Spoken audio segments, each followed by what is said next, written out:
Hello mga kapuso, ako si Zeus Collins.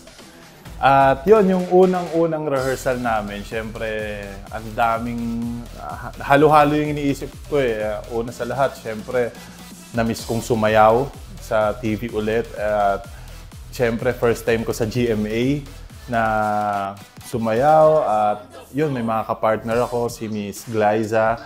So, ang dami kong iniisip. Nakakakaba na na-excite din ako sa kung ano man ang mangyari.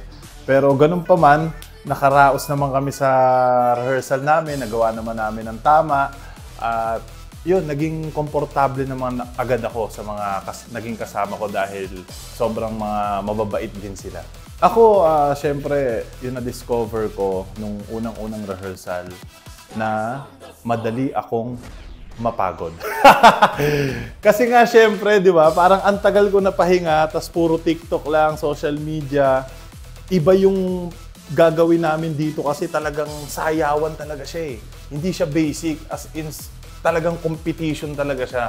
So doon ko nakita na, ay, madali na pala ako mapagod. Hindi na ako yung katulad na dati na parang ang tawag doon, yung kondisyon yung katawan mo, di ba? Pero dito na, na madali ako mapagod. So, ayun yung mga ititrain ko, talagang paghahandaan ko para mas humaba pa yung stamina ko. Siyempre, na-excite ako na mapanood ulit sa TV ang mga kapuso natin dyan, mga kasama ko, mga kapuso natin.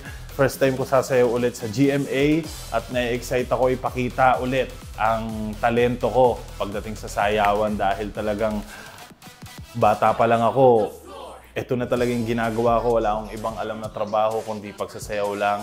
At ngayon, mapapakita ko na sa Stars on the Floor. Stars on the Floor!